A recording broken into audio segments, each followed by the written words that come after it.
I have been talking for a little while now about Bitcoin being on the cusp of greatness. And by that, I mean a very large move to the upside. But we have just got that final piece of the puzzle left. We need to get a reclaim of the major resistance just above us right now. So I want to be talking you through that in today's video, how and why we can be looking for that reclaim on a week ahead with so much important data releases. I do think we're going to be in for a very volatile week, especially Wednesday and Thursday. They are key days of the week to be aware of. We'll be making you aware of that today.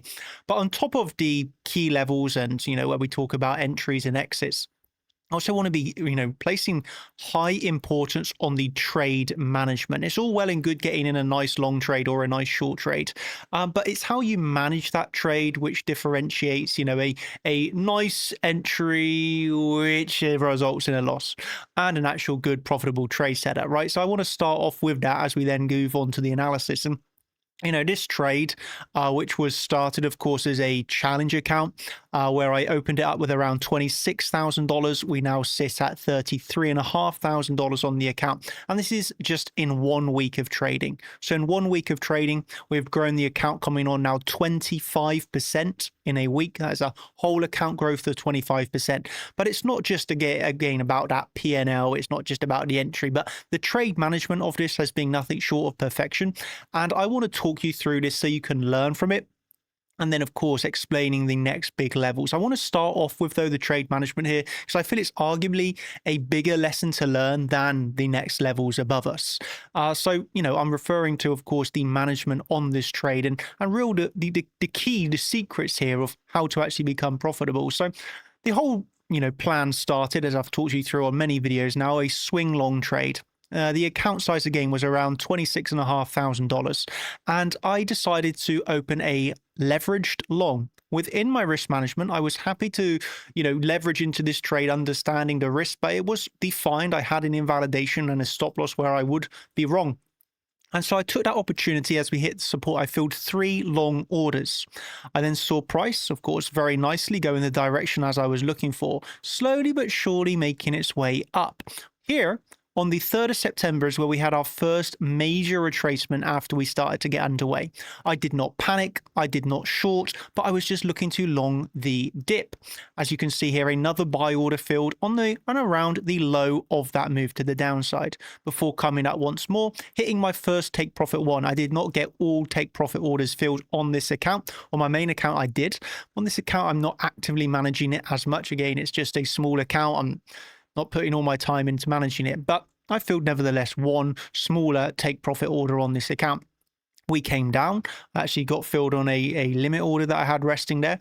And then I got filled on the Saturday price action, which I've already talked you through, of another long order. But I just want to emphasize here the original trade management of filling longs at support, highly leveraged, confident in the plan, making our way up. And each retracement you can see has been bought, and has been bought again. So that is just a simple, strategy of buying the dip, but it's not just randomly buying the dip. Each one of those levels was very technical indeed. And then, of course, on top of that, you have the importance of the take profit. So it's not just, we get into a long, we hold on to it forever. It's take profit one, moving stop loss up to entry, and securing the bag, as we like to say, securing those profits. It's all well and good having a P&L unrealized, but it will be the P&L at the end of the trade, which is the important thing. And it is only through that trade management, by that I mean locking in take profit at key levels, moving up stop losses, compounding on the dips. It's all of that together, the patience, the risk management, and the plans.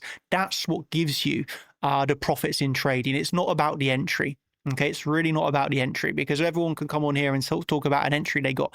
But, let's talk about the profits. Let's talk about the profits in the next week of trading. Let's see who keeps them, right? I am going to be keeping these profits, and I will be locking in more gains. I can guarantee you that. So, of course, is my World Series of Trading account, Chart Champions right now. We're doing very well. We're about to win $21,000 in the World Series of Trading competition. Myself here, 27th in the team. So I'm not first, but I've also not been using the extreme high leverage, which is required to win these competitions. I know, if I want to win the competition, I have to gamble away a times 100 trade.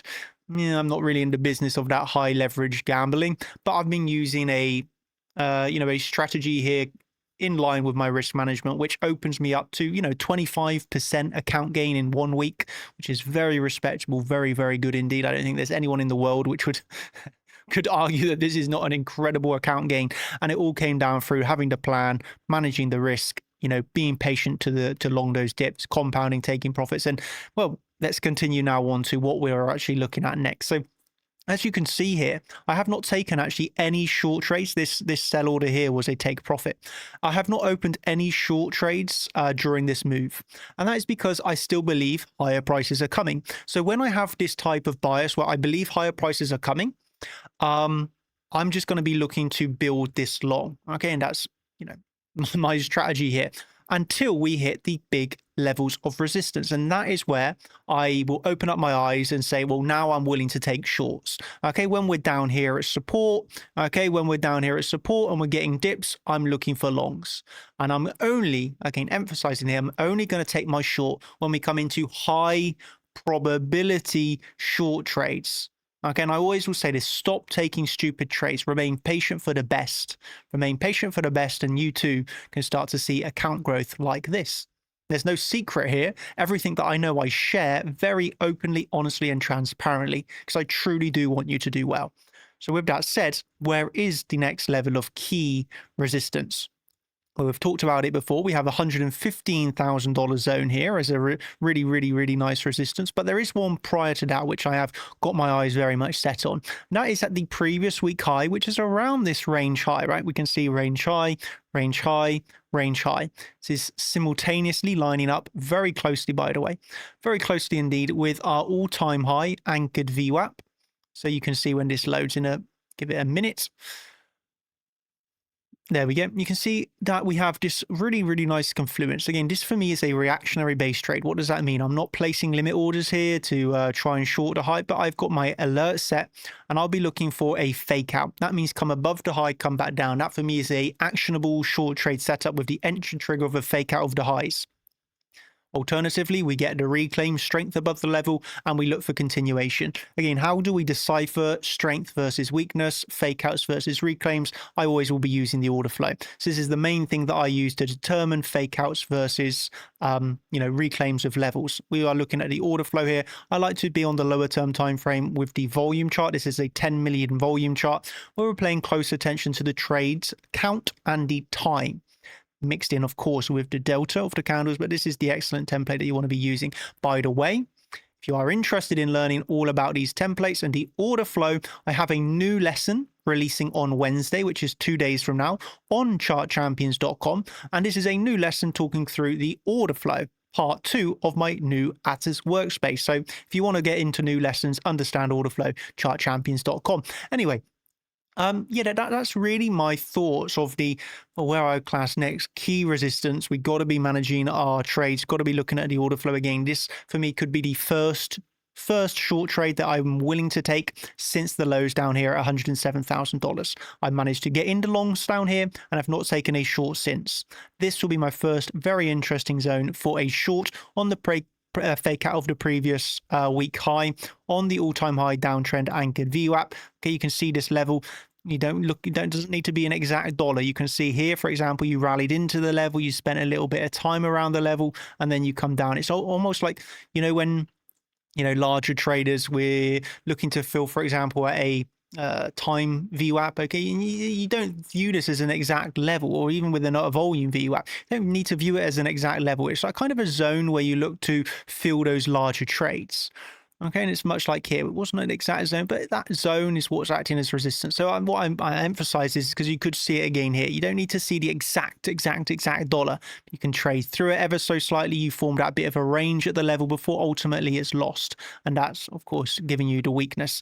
But again, I just want to say the way I will look at this is not just off of the candlestick charts. That for me is not useless, but it's not giving me enough information that I need to take an informed decision. So again, we need to be looking at the order flow when we hit that level. For me, this is not an if, but when I have full confidence in this level being hit. Thus, of me remaining patient for the level to be hit. I'm not taking a short prior to that. I understand we could get little bits of pullbacks, and for me, this is like the plan. If we pull back, for example, now, I will not short this high, but what would I do? I will look to long compounding once more till that target. So I just have full confidence in higher and that target being hit.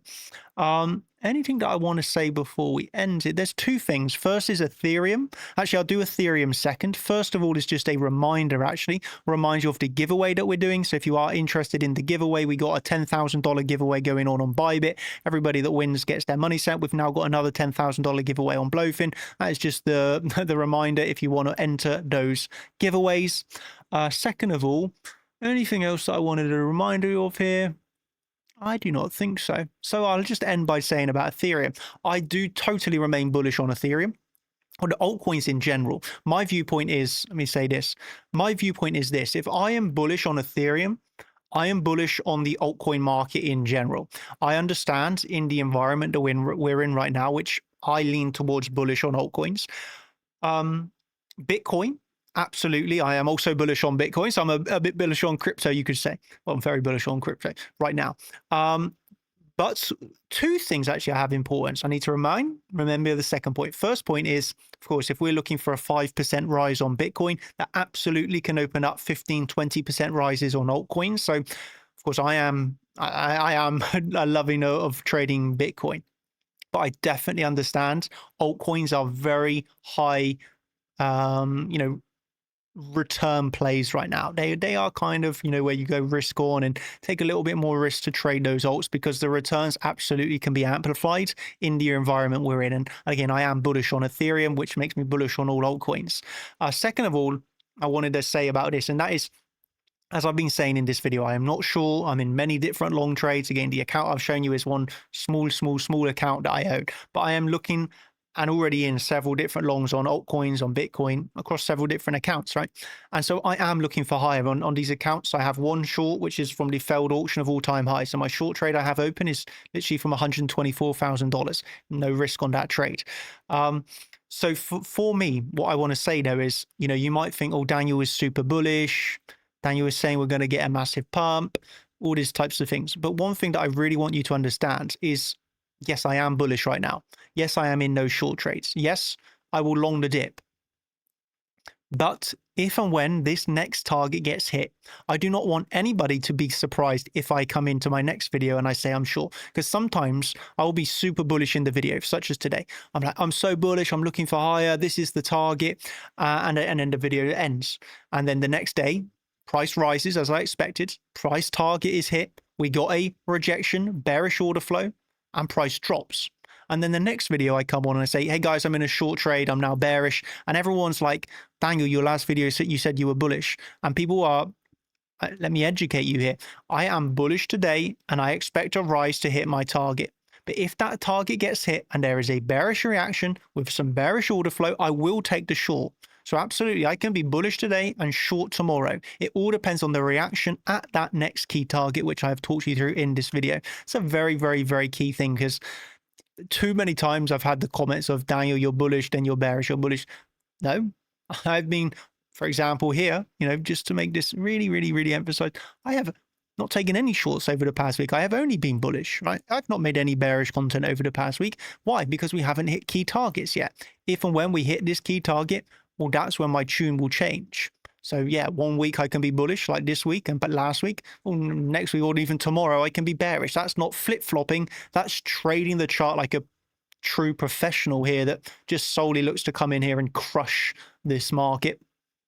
That is me. That is Chart Champions. If you like what you see, you know where to get more of it. Chartchampions.com. Every single day we got live streams, live trading. So if you want to see live trading, it's not just... this is something that no one else is doing like Chart Champions. Come in here, enter the trades, all live on stream, talking you through the trades, the reasons why, it's putting that theory into practice. Anyway, I digress. If you want more, you know where to get it. Chartchampions.com on top of the whole educational content. I just wrap it up here. I say thank you ever so much. Hope you've enjoyed. If you know what, smash that like button and I might even go live for you later this week. How about that? 2,500 likes. We go live. Cheers, everybody. Thank you anyway. And hope you've enjoyed. Goodbye.